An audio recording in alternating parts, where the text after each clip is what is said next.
Once upon a midnight dreary, while I pondered, weak and weary, over many a quaint and curious volume of forgotten lore, while I nodded, nearly napping, suddenly there came a tapping, as of someone gently rapping at my chamber door. "'Tis some visitor," I muttered, "tapping at my chamber door. Only this, and nothing more." Ah, distinctly I remember. It was in the bleak December, and each separate dying ember wrought its ghost upon the floor. Eagerly I wished the morrow, vainly I had sought to borrow from my books surcease of sorrow, sorrow for the lost Lenore, for the rare and radiant maiden from the angel's name Lenore, nameless here forevermore.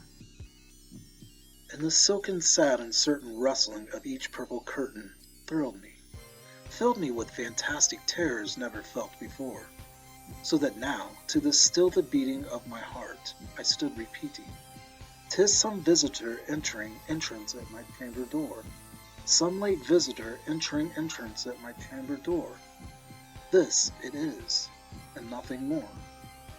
Presently my soul grew stronger, hesitating then no longer.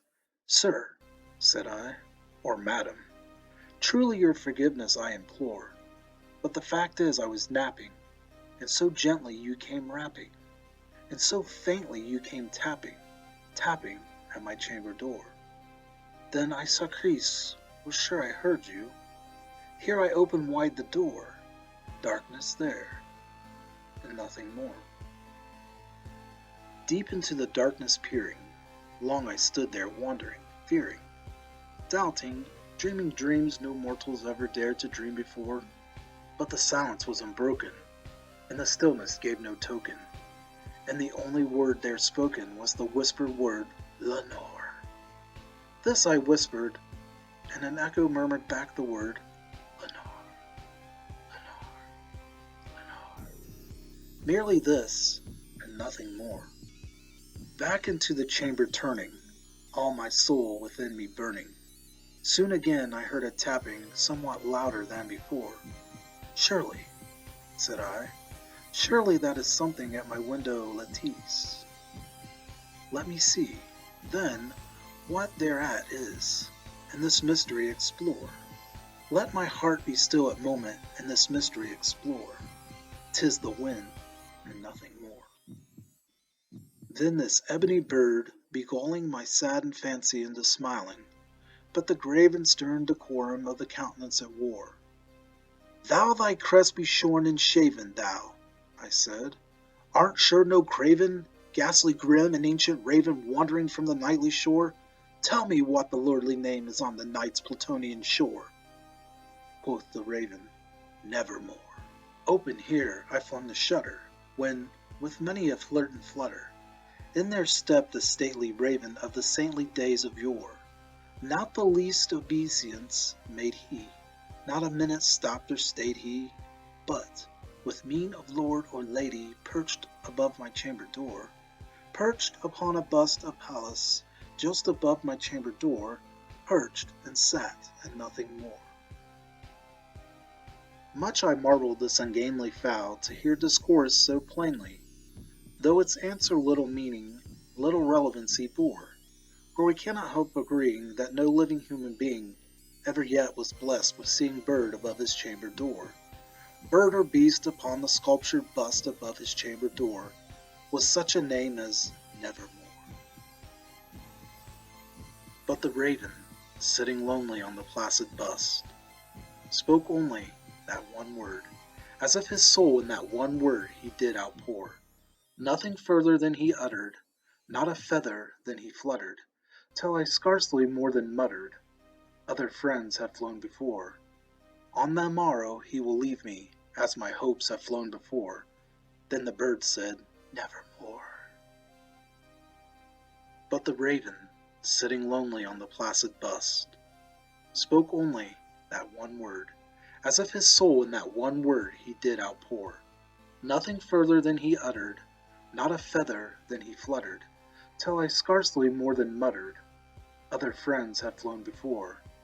On the morrow he will leave me, as my hopes have flown before.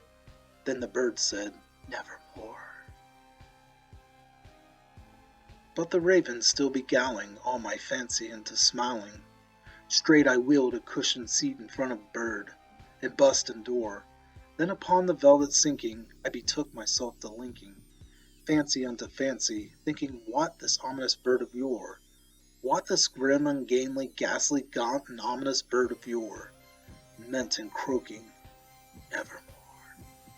This I sat engaged in guessing, but no syllable expressing. To the fowl whose fiery eyes now burned into my bosom's core, this and more I sat divining, with my head at ease reclining, on the cushion's velvet lining that the lamplight gloated o'er, but whose velvet violet lining, with the lamplight gloating o'er, she shall pass, ah, nevermore. Then methought the air grew denser, perfumed from an unseen censer, swung by seraphim whose footfalls tinkled on the tufted floor. Wretch, I cried, thy God hath lent me, by these angels he hath sent thee, respite, and nepenthe from thy memories of Lenore. Quoth, oh quoth this kind nepenthe, and forget his lost Lenore. Quoth the raven, nevermore. Prophet, said I, thing of evil, prophet still, if bird of devil, whether tempter sent or whether tempest tossed thee here the shore, desolate yet all undaunted, on this desert land enchanted, on this home by horror haunted, tell me truly I implore, is there balm in the Gilead? Tell me I implore, quoth the raven, nevermore. Prophet, said I, thing of evil, prophet still, if bird or devil, by thy heaven that bends above us, by that God we both adore, tell the soul with sorrow laden if, within the distant Aidenn, it shall clasp a sainted maiden whom the angels name Lenore, clasp a rare and radiant maiden whom the angels name Lenore, quoth the raven, nevermore. Be that word or sign in the parting, bird or fiend, I shrieked, upstarting. Get thee back into the tempest and the night's Plutonian shore. Leave no black plume as a token of that lies south hath spoken. Leave my loneliness unbroken. Quit the bust above my door. Take thy beak from out of my heart, and take thy form from off my door, quoth the raven, nevermore. And the raven, never flitting, still is sitting on the pallid bust palace, just above my chamber door, and his eyes have all the seeming of a demon's that is dreaming, and the lamplight o'er him steaming throws his shadow on the floor, and my soul from out the shadow that lies floating on the floor shall be lifted nevermore.